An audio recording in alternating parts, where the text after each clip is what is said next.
We are joined now in the media center by Dale Earnhardt Jr., driver of the number 88 Nationwide Insurance Chevrolet for Hendrick Motorsports. And Dale, you had a special visit after your win at Talladega. You got a chance to go to Columbus, Ohio, and visit the Nationwide Children's Hospital and talk about that whole experience. That had to be quite something. Yeah, it was a real eye opener to see all the things going on there. It's a huge place. Nationwide's put over $50 million into the hospital. It's a huge supporter of the hospital there in Columbus. So got to meet a lot of the kids. We went into where they deal with head injuries and spinal injuries and met with a lot of kids there. And had one kid, Thomas, was going home that day, and they had a little graduation party for him and everything. So that was all very fun. Played some video games. We went over to the unit where all the premature babies are and saw all the work they're doing there. They can take babies as early as 22 weeks and nurse them to health and send them home. And they were saying 5 years ago they wouldn't even attempt it with a child that premature, but they're just making a lot of great advances. So I learned a lot. I was very fortunate to have the opportunity to get a tour. It's the kind of thing that inspires you. We have our foundation back home that we're always trying to improve on how we do things and what we get ourselves involved in and how we can make a broader and more important impact. And so little trips like that certainly will inspire you and give you opportunities to get more creative. Great. We're going to open the floor to questions. We're going to start with Tom and then go over here to Todd and then back to Chris. Hi, Dale. Tom Jensen, FoxSports.com. You were more emotional than I've ever seen you in victory lane after that big win in Talladega. How much of that was relief just getting into the chase, knowing you were in? Well, there was a lot of it, I think. As soon as we crossed the finish line and was going around turn 1 and 2 and down the back straightaway, that was probably the sole thought in my mind, was the relief of getting that win and locking yourself in. I mean, you always think in the back of your mind that you're a good enough team that if you had to rely on a points position that you could, but you just hate having to do that because so much emphasis is put on winning, not by the points system, but by the sport, by our fans, our sponsors, ourselves. So much is expected, and so that was just a huge weight off our shoulders, my shoulders, and that was definitely the main thought I had for that half a lap coming back to the front straightaway was just so much relief to be able to know that we're, the best part about it is you're locked in the chase, that's very important. But the best part about it is you come into this race and then one after that and one after that with such less stress, so much less stress, and you get back to the core values and just enjoying racing and driving. You don't have to worry about points. You don't have to worry about when you're going to win and answering questions about when you're going to win, and you don't have to worry about anybody. You don't have to worry about a speck of doubt within the team or morale within the team. You just can go race and have fun. We used to go race at Myrtle Beach every weekend. We didn't care whether we won a track championship or not. We just loved racing. We couldn't wait for our 100-lap feature. And the whole process of getting there and going and sizing your tires and getting the car ready and qualifying, the whole process is so much fun. And you can get right back down to the core of that, going through the whole weekend and just enjoying yourself, because the pressure of the points, winning, the expectations, all that stuff can sort of sap the enjoyment out of it a little bit. So we had so much fun last year, and now we get to do it all over again. Yeah. We're going to Todd, and we'll go right behind him over to Chris, and then back to Pat. Todd Palmer, Kansas City Star. I was wondering if you could take me back to 2001. Obviously, there was a lot going on that year. This track opened up in September. And What did Jeff mean to the sport at that time when they were kind of looking for leadership after, your father had passed away? And I know you had a big rivalry with him back then, too. So I don't know that I had a rivalry with Jeff too much. We never really crossed paths too often, but I always thought of him as sort of a good friend of my father. They had some business ventures away from the racetrack, and so I know that Dad respected him to be able to do that with him, to be able to go into business with him away from the track. I thought Dad had a lot of respect for him, and they had, no matter what happened on the racetrack, they had things they had to talk about every week away from the track, and they were two very professional, businessmen in that regard, because they could race and then do business together, and you can't do that with everybody. So I always had a lot of respect for Jeff because of that, and Dad was real particular to people he dealt with, and chose wisely when it came to dealing with people and doing business with people. So I thought that showed a lot of, showed my dad's opinion of Jeff. But I remember, we were sort of looking around as who was going to be the guy that would go up in that hauler every week and sort of talk some sense into those people. And that was the way we kind of looked at it as drivers, is that we had some, Dad was always a guy up in there sort of keeping things in control from our perspective, NASCAR does a great job. And there's things going on in the sport that I wouldn't even have the slightest idea of how to handle. But from a driver's perspective, we felt like that we were going to miss Dad's vision and how that impacted the decisions they made inside the hauler. And so Jeff was a guy that stepped up.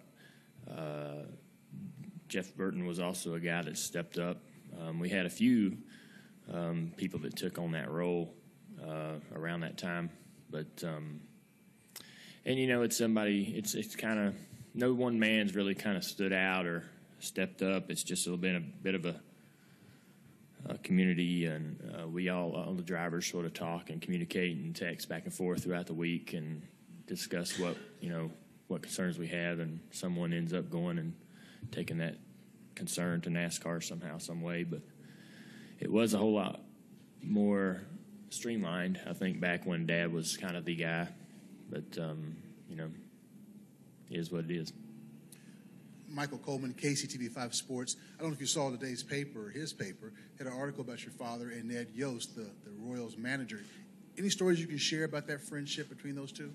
I really don't have any stories of Dad and Ned. I know they were great friends. Dad had several players that he became friends with, mainly with the Braves, Blauser, and a couple of those guys, Jody Davis. He was mainly going hunting with these guys and enjoying a hunt or two throughout the year with these fellas. He was a Braves fan, always pulled for them. They had like a racing pool in the dugout and enjoyed. They had several fans that sort of supported our sport on the team. So I remember that. Kind of back and forth between Dad and those guys. Blauser would come to a race, and Jody Davis came to several races when I was really young. So, and I don't really, I don't know how him and Ned met, but I know that they became really close, had a lot of respect for each other, and Ned's still very proud of that, and even today talks about it. So it means a lot to me to hear that coming from him. I wish him all the success. Came so close last year. We're really pulling for him, and I think he's got a solid team, so hopefully they can make another run. Okay, we're going to go to Chris, then to Pat, Lee, and Claire. ChrisKnight@Catchfence.com. Junior, Wednesday, it's been a good week for you guys, but it's been a busy week too. Wednesday, JRM announced that Casey Kane will drive the team's truck next weekend at Charlotte. What are you hoping that Casey can bring to the truck program, and does it maybe elevate you to prepare for what maybe could be a truck start for you later in the season? Well, I probably won't run trucks this year. If I run trucks, I want to run Martinsville, and it'll probably be next year if I run. But I love Martinsville. Watched the truck race there this year in the pit stall. and just wanted to be out there. It just looks like a lot of fun. Of course, we always enjoy that track, but Casey's got a hell of a track record in trucks, so I think he's going to put a lot of pressure on himself. I'm not going to put any expectations on him. I just want him to have fun. He stepped up to drive the truck, so I just want him to go in there and have fun. Hopefully, I think it's going to be well prepared. Those trucks have been real fast everywhere they've been, and we'll see how it goes. I think he's going to enjoy it, and it'll help that team, especially just being at the racetrack, because it's also, as difficult as it is on Cole to not be at the track and racing every opportunity he can get. It's also it's difficult for the team to sort of stay competitive and stay on the leading edge of the innovating things that are happening in the garage if you're not there every week. So it'll help them to be at the track and learn some more things that they can apply to some things some races they run later on in the year. So hopefully, they can learn and have a good time, run a good race, and maybe win the race if they can, but also learn and help Cole down the road. Go to Pat, then Lee. Pat DeCola, NASCAR.com. Dale, you're a big NASCAR history guy, and we have the Hall of Fame class being announced pretty soon. If you were to make like a Mount Rushmore of 4 drivers, who would you put on it? Richard would have to be there, and it'd be so tough. I'd probably walk out of here and think of 4 more, but the guys that stand out to me are Richard and my father and David Pearson. The 4th is a toss-up between guys like Yarborough and Bobby Allison and Darrell, obviously, Jeff Gordon.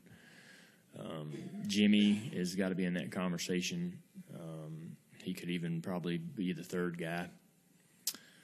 So, my mind goes back to the 70s and stuff. I imagine it'd be definitely Jimmy would be on there. But the 4th could just be about a handful of guys. Dude, get a different opinion from probably everybody in the room, maybe. Go to Lee, and then over to Claire. Lee Spencer Motorsport. Who were you on the phone with in the cockpit when you finally settled down? That was Rick. Okay. Yeah. And secondly, for those of us who have pretty much chronicled most of your career, at what point did you get that sense that everything was going to be okay after 2001? That you could just kind of go on and be your guy, be, Ralph, Dale, Earnhardt, not just Junior, just, move on? Yeah, I don't know. I don't know. That's like a long process that just continues throughout the rest of your life, I think. Every chapter, when I retire, there'll be new things to deal with. Every time you open a new, chapter in your life, I don't know, you just sort of, Dad's shadow's always going to be there, it's something that's I'm comfortable with. And everything you do, you always ask yourself what his opinion of it might be. If it's a business venture, like opening up the Whiskey River in Charlotte Douglas Airport the other day, I wonder what he would think about all those things. What we've been, winning at Talladega. Everything you do, you wonder what he would think of it or what his opinion would be of it. So it's just always in the back of your mind, and you never really sort of break free or escape it. It's just, it's sort of it's always lingering, and that's just a product of losing him. That's just the way it is. But I think that the older you get, I as soon as all that went down, I don't know, I handled it a lot better than I thought I would, and I saw other people in my family not handling it so well. So I had to race and keep going and try to do the best I could, and I don't know, it's always there. So you just sort of do what you do. Even this far away, it's so long ago, it seems like. It's just it's always there, though. I think that's the way. I've talked to other people that that lose their father or their mother earlier than you would expect, and it's just always there, and it's part of life. It's part of your life. That's what's happened, and you move forward and do the best you can. I feel like I've done a good job, and Dad was really. I talked about it last weekend. Dad was real critical, and but also very positive. He's a great father, but I know he wouldn't be proud of everything I've done ever since he passed away. But for the most part, I feel like he would be pretty happy. So I'm good. That makes me okay, and that's the best you can do. Okay, we'll go to Claire, and we'll finish up with Stan.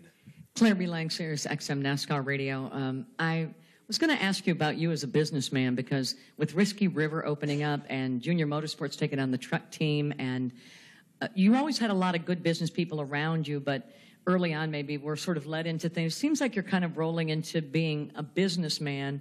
Your dad was a business guy. Do you see that on the plateau for you, and do you think you're becoming more now involved in all of the businesses that you represent? Yeah, I think so, especially as I get older, get closer to understanding that driving race cars won't last forever. I mean, I knew that, but you get closer and closer to the day when you won't be in the race car anymore. And not only do I need things to keep me busy or keep me excited and motivated to get out of bed every day. I mean, you want to love what you do, right? Because that's what I'm so. I've had so much fun driving race cars, and it's going to be a real challenge to find something that I enjoy as much. And so that's sort of something I take a little more seriously now as I'm getting older and trying. I think the dealerships in Tallahassee will be a fun, exciting challenge. That was really my career path, if I hadn't been a race car driver, was as a mechanic and into the service department, and maybe eventually, if it all worked out, a general manager or something like that at a store. So it's funny to think about it now, but that was the reality of the situation when I was younger. So I think that, I feel comfortable there and feel like I understand that business better than anything else. And I think that, this opportunity to open the Whiskey River at Charlotte Douglas Airport, partnering with HMS Host, which is HMS Host, if you don't know, is a company that controls all of the restaurants and businesses inside airports, 100 airports across the globe. Most of the majority of the businesses in Charlotte or Chicago's airport, HMS Host is in control of that. Basically, if you see a Chili's or anything in an airport, they license that to HMS Host, and HMS Host has the employees. They build the store, and it's a really, really awesome partnership, obviously, because we don't have to make the initial investment to build the infrastructure and all that stuff. So this is a really, really good opportunity for us to do something great and open more Whiskey Rivers in other markets. So that could be really good. So I'm taking those things very seriously, because that is going to be, my source of income one day, and when the driving race cars is no longer an opportunity. So definitely take it more seriously and want to make sure that we can, we're doing things right. I think we got a lot of great people in right places. I sort of took J.R. Rhodes off of the production company and put him onto the Whiskey River deal full time, because he understands that industry really well, and I hope that we can. The production company does really good. I mean, there's just so many things that we have so much potential with that are looking really good, and hopefully that all that stuff works out. Everybody's looking for the Foreman grill, and hopefully I got a couple of them in the works. Wheel it and grill it. Stan, finish it off, buddy. All right, Stan Creekmore with RPMtonight.com. Let's get to the most critical issue from last week's race, and that would be that your girlfriend was not there. So how did she handle it when you all got face-to-face? I haven't seen her still. She was at a vacation home doing some remodeling before Well, when I met her, she was working as an interior designer, so she's been working on this property that we have together, and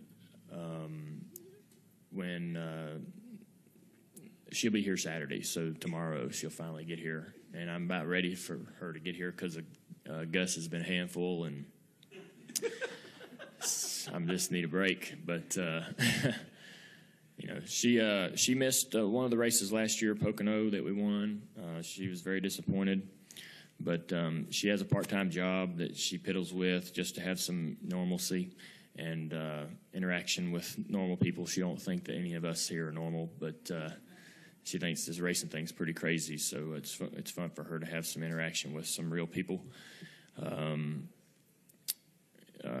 And so sometimes she misses a race or two because of that. She works on Saturdays for Sherry in her store in Mooresville. But you know, we thought it was a good idea for her to stay and work on the house. Me and her were there together, and then I went on to the racetrack, and we didn't anticipate, you know, winning the race, or didn't even think about, you know, that. But it'd have been great if she'd been there. So, and on a quick follow-up, did you and Grant Lynch at all talk about what you had talked about the kind of ditch on the tri-oval? No. I mean, they're not going to dig it up and pave it. It's just too expensive. We've dealt with it for several years now, but it's just a real annoyance. But hopefully, if they ever do pave it again, they'll fix it. Well, Dale, congratulations Thank you. again on qualifying for the Chase for the NASCAR Sprint Cup, and good luck this weekend. Thank you.